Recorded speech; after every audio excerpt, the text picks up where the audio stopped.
Hey everybody, Kelly Engineering here, and welcome to episode 34 of Ragnamod 5. In between episodes, I did quite a bit, but I accomplished very little. I mainly just read the Betweenlands wiki and familiarized myself with everything in here, and this is a very in-depth mod. Like, kudos to the mod creator. There are some performance issues, mainly the fact that I am here on this patchy islands, and when you get into this deep water, mob spawns are rampant, and it slows me down quite a bit. But other than that, this is a wonderful mod. And more is being added. 3.6.0 is the most current version. Unfortunately, Ragnamod 5 is running on 3.5.8, so I'm missing out on some of the newer content. But I'll inevitably go into a single player world with 3.6 and play around with it because it is fantastic. But I also applied gems to my Valinite armor, not to the tools, but I did apply it to the sword. So I have a blue on the sword, and like I mentioned in last episode, each middle gem has a different effect. So the blue gem on my sword means that I have a chance to weaken the enemy when attacking. It means that they're not going to hit me as hard. And then when it's on armor, I have a chance to gain defense. So, yeah, I'm very happy with that. I also wanted to get into making the infusions this episode, which is why I have this gecko cage. I found it while I was exploring, and I didn't have to craft this at all. But I need to make the net. And the net is made very simply with weedwood sticks, some reed rope, and bam, I have a net. That accomplishes one of my goals, but with this, I need to go find a gecko, which luckily there are geckos all over the place. But since I used my net, I now have the gecko in here in my inventory, and I can go to the gecko cage. Let me go. Go to the gecko cage. Bam! Look at that, gecko's right in here. So from here I can grind out various items from the Betweenlands and feed it, and that'll figure out aspects for me. That's what this mortar and pestle's for. One thing I noticed with the mortar and pestle, so I have a hag hacker and a critter cruncher here. I use those in order to get loot scraps. Loot scraps will get me the fabricated scrolls, and I can just throw them into the animator. But I'm going to throw in the critter cruncher. You see that nothing is happening with the mortar and pestle. So, oh yeah, I can just right click and it installs it. But if I put in the hag hacker, it starts going immediately. I'm not gonna rip that up. But the critter cruncher actually has durability damage, so it's 1 of 255. Oh wow, it's decaying actively. Oh, I did not know that. So apparently the decay happens if it is in my inventory. Huh. Well, that's good to know. But those will give me loot scraps. For everything else, I can just throw in something like the swamp dirt, and it will give me stuff that I can use for the aspect. What this swamp dirt's for is actually so I can finally get my farm up and running. So while that is running, I'm going to explain the farm.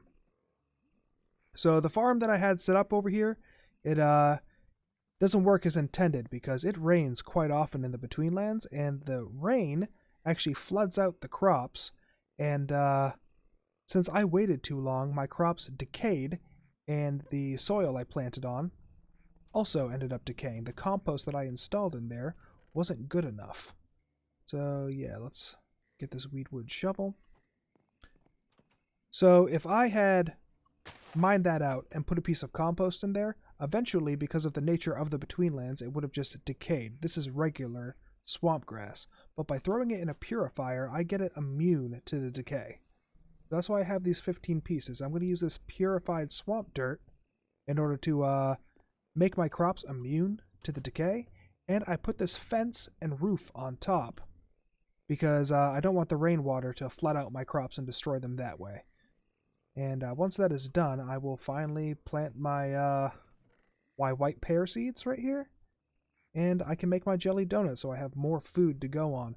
I'm still sufficing with the snail flesh and the reed donuts, but yeah, I know I've been talking for quite a bit. I'm excited to get into this because in this episode we are going to make those infusions, and we're also, let's see here. Oh yeah, I made a little quarry and got some between stone. But in this episode, we are going to tackle one of the spirit trees. We're also going to tackle the sludgeon. The sludgeon. I still don't know how to properly pronounce it.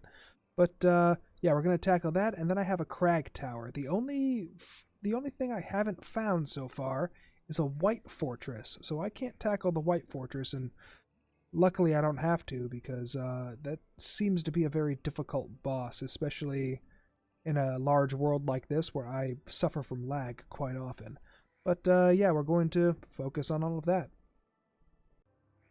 Before we start feeding items to our geckos to figure out the aspects, I want to go over these rubber trees. So these rubber trees from the Betweenlands you can attach a bucket to it, either the weedwood bucket or the ceramite bucket. And when you attach it, it's not rendered very well, but you see this line right here is actually rubber flowing from the tree into the bucket. When you use the wooden bucket, it's rather slow, but you can attach multiple buckets to a tree and they'll fill up. I'm going to attach the ceramite bucket to this tree, and yeah, it does increase much quicker than using the weedwood bucket. Once these are filled with sap, I can throw them into a furnace and get rubber out of it. The difference being is when you use a weedwood bucket filled with rubber, once you throw it into the furnace, it destroys the bucket, which makes sense, it's made out of wood. If you use the ceramite bucket, then it doesn't destroy, and you just collect the rubber as necessary. This rubber is used in order to make the... pardon me, hiccup. In order to make the dentrithist vials, and the dentrithist vials will store my infusions for me. Here we go. I have my purified swamp dirt, and not a moment too soon because it started raining. You see these puddles that are appearing right here? Well, as it rains, these puddles accumulate, and this is what was actually destroying the crops. So I'm happy that that is out of the way. In the meantime, I'm going to grab my compost.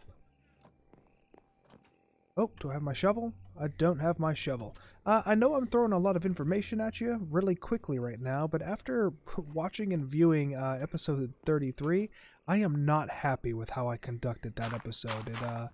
It was boring, I wasn't putting out a lot of information, and it was very obvious that I had no idea what I was doing. So, yeah, I want to avoid that in this episode. So, pardon the knowledge vomit that I'm spewing at you, but that's just how it's gonna happen in this episode. Now, I don't know if this is gonna work. Oh, it does. Awesome. So these are standard crops, which means, come on. Oh, that's wonderful. Since these are standard crops, boom, boom, boom, boom, that means that they're susceptible to an increase of crop ticks, which my reinforced watering can provides.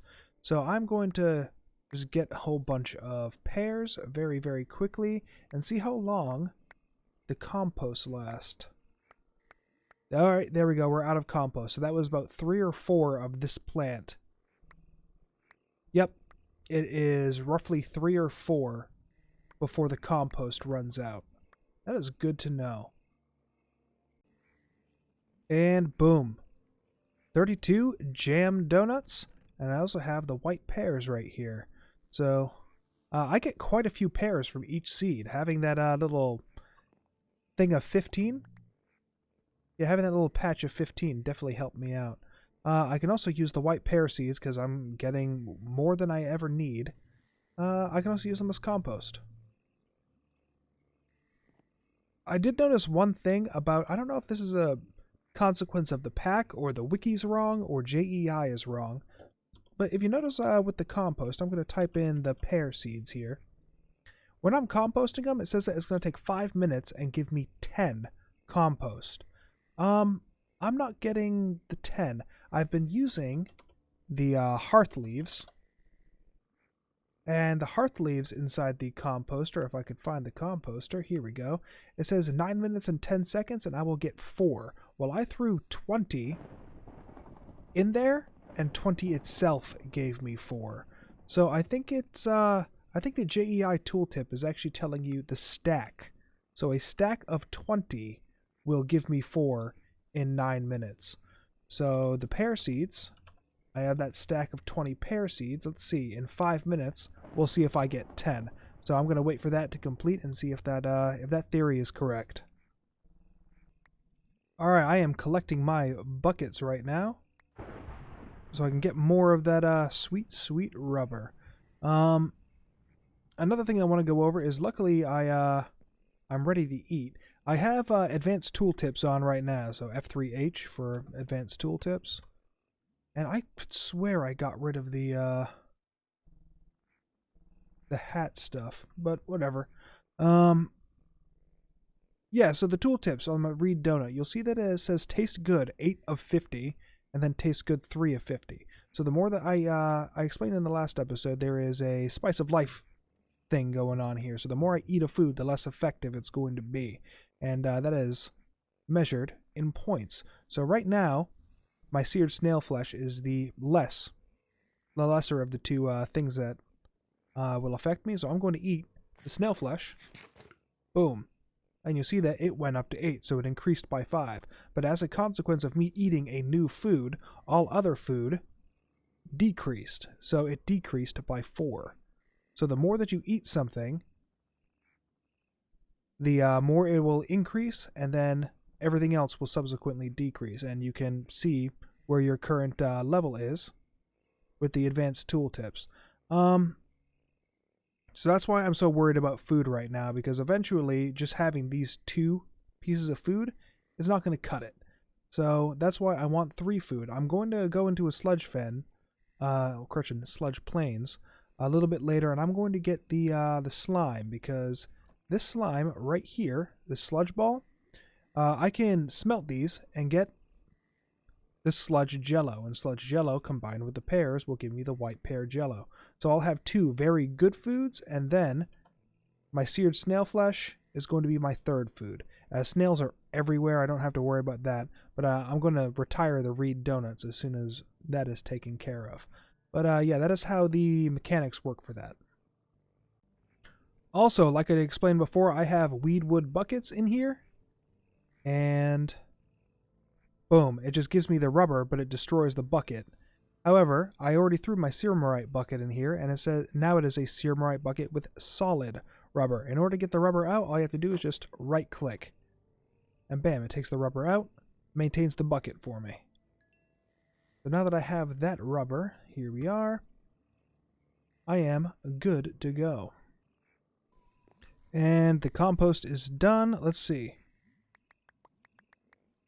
So I got 8. I did not get the amount that it was promised. So in 5 minutes, it was supposed to give me 10. I put a full stack in there, and in 5 minutes, I got 8 instead. So I don't know what's going on with that, but I do know that using the pear seeds is actually in my best interest right now. I have gotten the most compost, that 8, using the pear seeds. So I'm going to... pear seeds are easy to get now. I'm just going to use those to get my compost. I was about to start recording for the, there we go. I was about to start recording for my next clip, but then there was a scream, what I can only describe as a scream, and the air turned red. This is a blood sky, which means that these, there we go.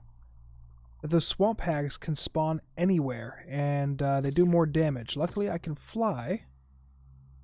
And I want to actually find a... oh man, what's it called? Here we go, my sludgeon. That is way too far. Alright, so during the Blood Sky event, peat mummies have a chance to spawn. So I want to hang out in the sludge plains right now, and hopefully one will spawn for me, so you can see how absolutely terrifying they are.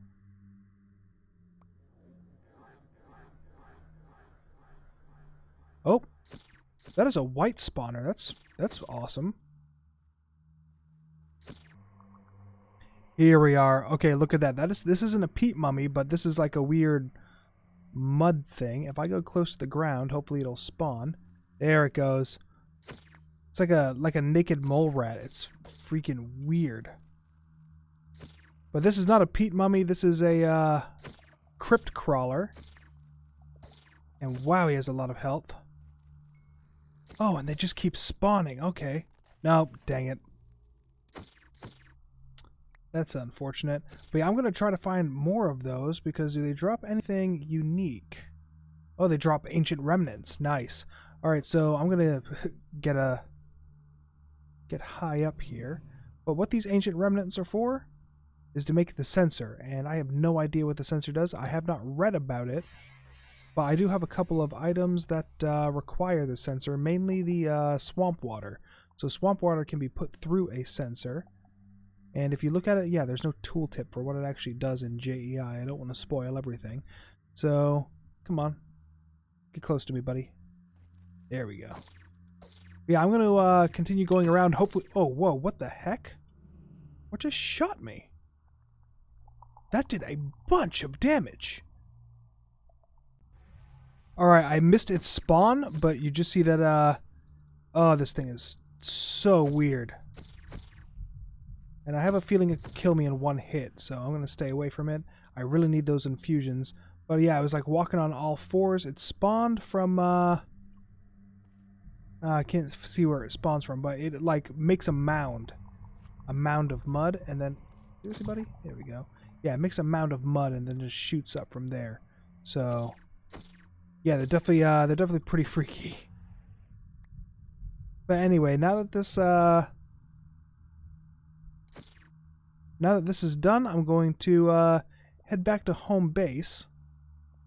Now that it's nighttime. Ugh. And yeah, we're gonna get onto the infusions. So let's get on with the main event. The first thing I'm going to do is I'm going to make an herb lore book. Herb lore book is absolutely necessary in order to track everything that you're going to be doing with herb lore and making of your infusions. I'm also going to make a sickle. Sickles are oh, we'll get rid of this. Sickles are used to grab plants in a way that you can't get them in shears. So I'm going to, just as an example, I'm going to use the blue. So you see that I have blue iris, and it's used in the compost bin. Then I have ground blue iris, which is gotten from the blue iris petals. So blue iris petals are gotten with the sickles, whereas the blue iris plant would be gotten with shears. So the sickle is necessary in order to get all of the plants that you're going to need. Oh man, did you see that? Oh, that is just... the ambience in this mod is fantastic. But what I'm going to do with this is I'm going to go around with the sickle. So yeah, I have a cattail head instead of just the cattail that I would have gotten. Oh man, that's beautiful. So I'm going to go around and collect everything as soon as I go over what the herb lore book actually does. Oh, forgot about you sons of guns. There you go. Drop anything for me? Alright. Yeah, I'm going to go over the herb lore book real quick. I took a ponder of it in a single player world, and I still don't know everything about it, but you see it has 4 different tabs right here. So like a list of aspects, a list of ingredients. Of course, there's nothing in the aspects for me right now. I haven't unlocked any aspects. Same with the aspect info. So aspect info shows me what can be used, but the ingredients are what I am most... Really? There we go. Alright, ingredient info. So you see, there's like ground algae. Ground algae right now is, it's gray. Ground mineral... No, I'm going to grind a cattail for you just to show you what it looks like. So, bum. There, I have a ground cattail. It's used in the gecko cage. And looking at the herb lore book... Oh, come on. Alright. Sorry for that. Took me a while to actually find the page. But with this ground cattail, you see that it is a gray color. If I use this cattail and feed it to my gecko, that is still seems to have some undiscovered aspects. So I'm going to have to give some more to the gecko. But in my list of ingredients... Where are you? Ground cattail is now underlined, which means that it will link to the aspects that I've unlocked for it. So I've unlocked Biaris. So I've unlocked Biaris for this, and the aspect that changes the nature of anything to its opposite. It's a tier 1 special effect, and I can use it in these droughts and these infusions. But yeah, I'm going to just go around and get everything that I possibly can, grind it all up, feed it to my poor little gecko, and try to unlock as many aspects as I can. This is a very time-consuming process, but I should make another chest to put all of this stuff in. Yeah, we'll put it right here. I got very lucky. I found a white fortress. I'm gonna keep my distance because I can get close enough to this place where it will trap me inside. So there we go. Enter the stronghold. So I got the advancement for it. That's all well and good. But yeah, I'm gonna mark this down on my map and come back to it a little bit later. In the meantime, I have just been collecting everything with my sickle. Oh, it's still well coated. Very nice. Yeah, I've just been collecting stuff with my sickle. I've already returned to base once already just to offload all my stuff. And I'm about to go over to this biome right here because there are plants I haven't collected there. Looking over the list of everything that I can get with my Oh, pardon me, I keep hiccuping today. Looking at everything that I can collect with my sickle, it looks like it's exactly a double chest. So that's honestly pretty lucky that, well, I guess lucky, but it's good planning on the devs' part that it's exactly a double chest for everything that I can possibly get with my sickle. Alright, so what I'm doing right now is I'm just grinding up the materials that I've gotten so far. I still need to go out and get plenty more. Come on. There we go. So I still need to get plenty more, but you can see that these are all of the stuff that I've collected so far. Now, I've been collecting flathead mushrooms, black hats, bulb caps, and angler teeth for quite a while now. Those were no problem to get.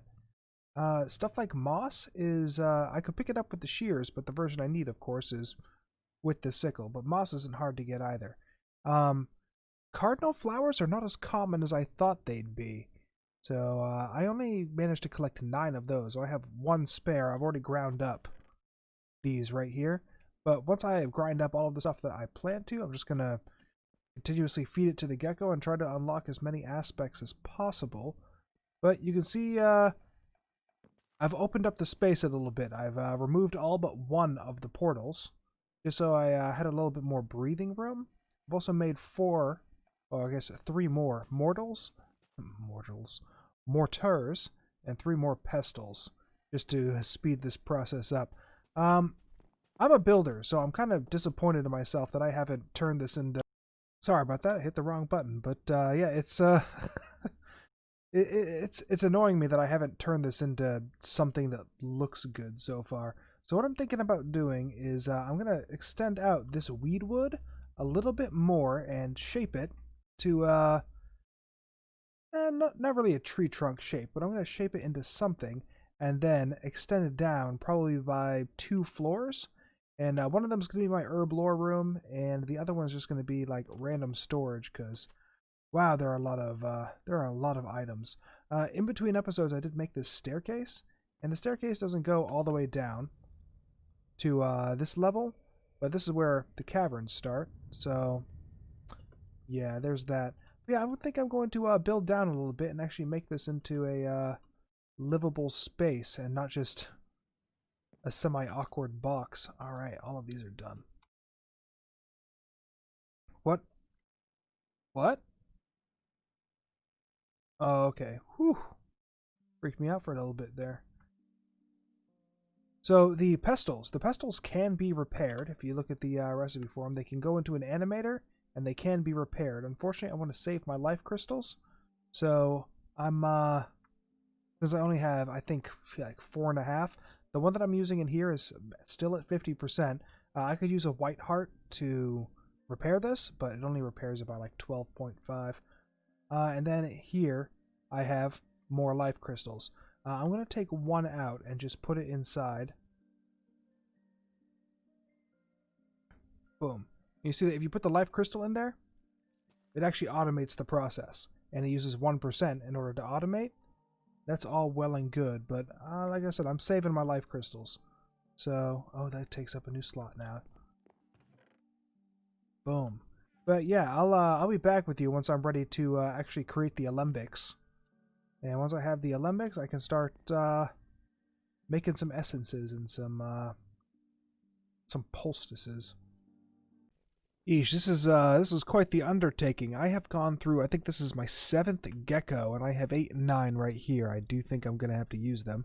But I'm going to take a break from them right now because I'm growing up some new cardinal flowers. Oh, there we go. Yeah, I'm growing up some new cardinal flowers, and the way that I'm doing this is I just put down a compost, or I dug up a little bit, put some compost in it, put compost all the way around, and flowers that you plant in compost have a chance to spread to their adjacent blocks if that area is composted. So I set up this over here because I have 2 other flowers, the sundew head and the pitcher plant. Oh wait, no, these are not the correct flowers. These are the sickled.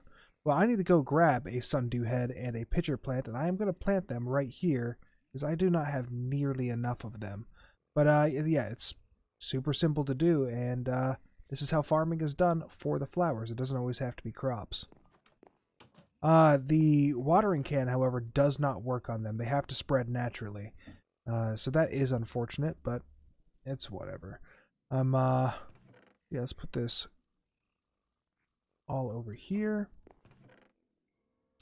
But another thing that I wanted to go over is looking inside the book at the list of ingredients. See that since I have fully discovered a lot of this stuff, it is now a green link that'll just take me right to the applicable page. But for stuff that I have not fully discovered, I at least have fed 1 ground swamp tallgrass to the gecko. That's why it's this gray link. It'll still take me to the link, ground swamp tallgrass. It'll tell me where I can find it and show me the aspect that I've already unlocked. So I'm going to have to feed a couple more to a gecko in order to figure out what other aspects are associated with it. Another thing, and we'll get into this when I set up the alembic, but if you hold shift, you'll see that there is a number right beside here. So these numbers are very important, and I'm not sure. It's kind of vague about whether or not this is bound to the player or if it's bound to the world. So these numbers are not always going to be the same. So this Frywin 1.9 is not always going to be the same from instance to instance. So it's something that you have to take into account when you're trying to make the infusions. And I'll get into that in more detail whenever we get to the alembics. So for the final thing that we're going to do in this episode, we are going to take a whack at the spirit tree. So yeah, I have more than enough RFGs. It's probably going to be... It's not going to be as difficult as I think it's going to be. All I have to do is just take out these small faces. Easy. Oh, there's one right there. Oh, they move around. Okay, that's interesting. That's good to know. They move around and they respawn every once in a while. I don't know what these wisps are here for. The wiki says that they denote how difficult the spirit tree is going to be. These tech reborn rubber trees are cramping my style. Yeah, it says it has something to do with the difficulty of the tree overall, and I get better rewards the more wisps there are. But do I have to install those wisps myself? Because getting the wisps... Oh, I could actually collect the wisps right now. For those of you who don't know, there are wisps just randomly throughout the world, and whenever the Aurora Borealis thing happens, you can just collect them. So they don't disappear whenever you get close like they normally do. So there's the main tree. I don't see a boss bar or anything, so... What does it take to get the boss bar to spawn? Oh, actually, hey, more wisps are showing up. Alright, so I'm going to keep killing all of the tiny spirit heads. Yeah, there's one right there. Goodbye. Awesome. Oh, wait. Oh, yes, sap spit. Okay, sap spit is one of the things that I need to throw into the mortar and pestle, so I'm glad that I got that. Hey, what's up, buddy? I'm glad that they shoot projectiles, because since they shoot projectiles, that means that I can see them better. They don't do very much damage, though, do they? Huh.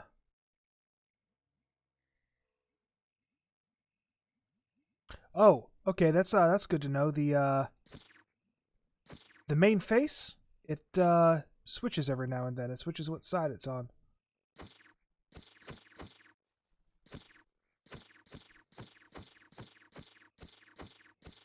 Oh yeah, look at that. Look at all these wisps appearing as I fire at this thing. Whoa. Okay, I like that. That's an interesting mechanic. Definitely doing plenty of damage to it though. All right. Well, he's gone. Let's see what I get. Oh wait, is that a spirit tree log? Okay. I'm definitely going to collect that because I like the look of those leaves. A spirit tree sapling, a bark amulet, and a small tree mask. Darn, I was hoping for a large tree mask. But it's whatever. I'm going to chop this tree down now. Oh, it looks like the leaves are already disappearing. Yeah, that, like I thought, that was pretty anticlimactic. So, get rid of you. Spirit fruit. Oh. That's unfortunate. So termites spawn from this whenever you chop it down. I don't know. Yeah, I don't know why. That doesn't make any sense. Oh, it's rotting bark. So when you kill the tree, the bark starts rotting. Interesting. I'll have to go find another one and see whether or not the bark was rotted in the first place. Oh yeah, spreading rotten bark. Okay. That's interesting. Alright, there we go. It's all cleared out. And I don't know how I feel about... Oh, wait. This is spreading too. Spreading sludgy dirt. So, yeah, I guess the spirit tree literally was a guardian of this space. Because now everything's rotting. But, yeah, I've cleared it all out. And... yeah, I have quite a few spirit tree logs. What do, how do these look? Oh,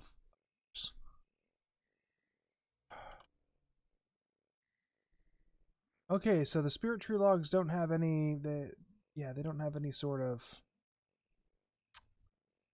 Dang, that stinks. Alright, they don't have any sort of other decoration style blocks, which is unfortunate, but can I collect these? Anyway, that is the end of this spirit tree, and now that I know that they're not that difficult, I'm going to tackle a lot more in the future. But now I'm going to move on to the Cragstone Tower. Here we are at the Cragstone Tower, and this existed in the 1.10 version of the Betweenlands I played, and I'm assuming it's going to be pretty much the same. Nothing on here can be broken. You see how there's that little blue ting right there? Nothing can be broken until this is cleared. So, let's start.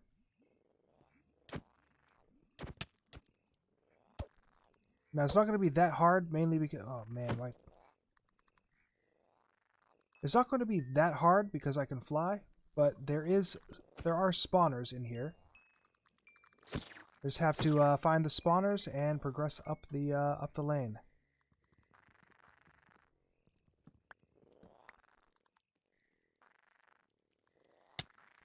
You get the heck out of here. Alright, here is the first spawner. Easy enough to break. There we go. So, yeah, the purpose of... whoops, hey, you got up there.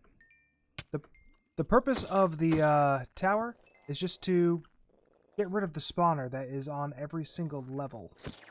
Yeah, there's Crag moths right there. But yeah, once you get rid of all of the...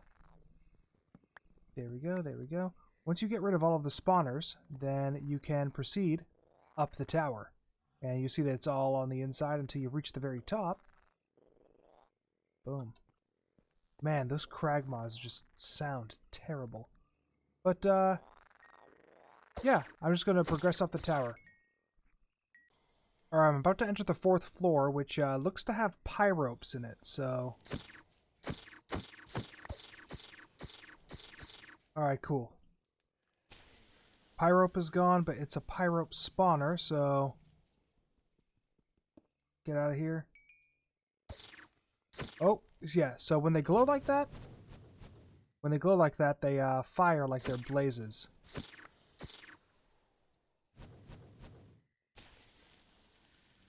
Oh, hey, what's up, buddy? Now that he's gone, you see that the next floor just opened up. Now you can see the warping over here. That means that the next floor is whites, which I can't stand whites. All right, I am on the last floor, which is honestly the easiest because I have plenty of room to fly. But gotta destroy the spawner. There we go. And destroy this spawner. Oh.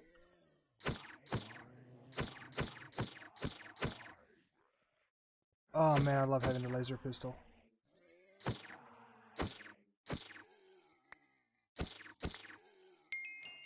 Alright. That is that's the tower complete. Now, yeah. Now that the tower's complete, I can open these chests, and then the tower will start crumbling on me. So I gotta finish this out quick. All right, this is the first chest. Oh, and there's a life crystal in there, which is excellent. And I don't need that inferium. And then we have 2 more chests filled with all sorts of goodies.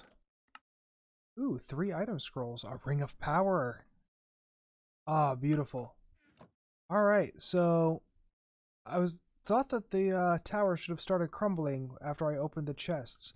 Oh yeah, see, I can't break anything. So let's try to go back down. Okay, yep. Yeah, you can kind of hear the crumbling. I'll oh, whoa. Okay. Yeah, the tower is definitely crumbling, so I just gotta make my way down and not die, which this stuff barely does any damage to me anyway.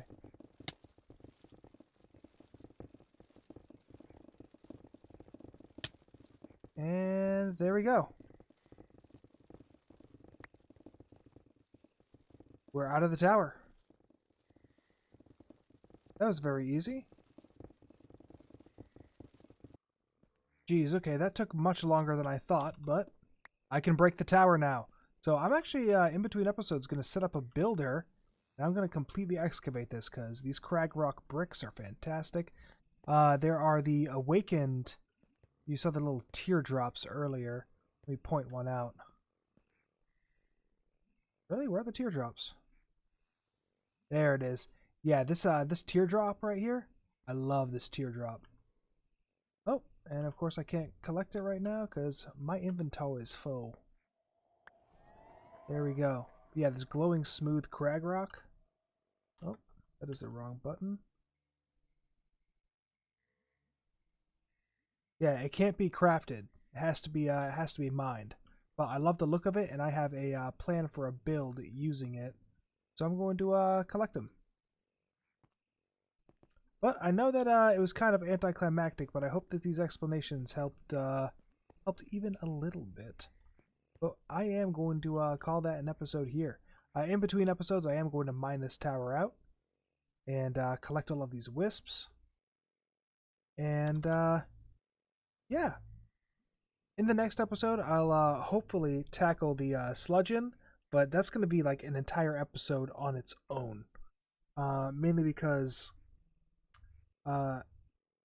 it's a labyrinth, and I don't know how difficult the labyrinth's going to be. I've never actually seen it. I'll probably go into a standalone world and just run through one in creative mode just to see what it's like. But yeah, that is exactly what I'm going to do in the next episode, is run through the sludgeon. And oh man, I forgot to do the infusions. I'll definitely get to the infusions in the next episode. But with that, I am Kelly Engineering. I hope that you enjoyed the episode, and I'll see you in the next one. Bye-bye.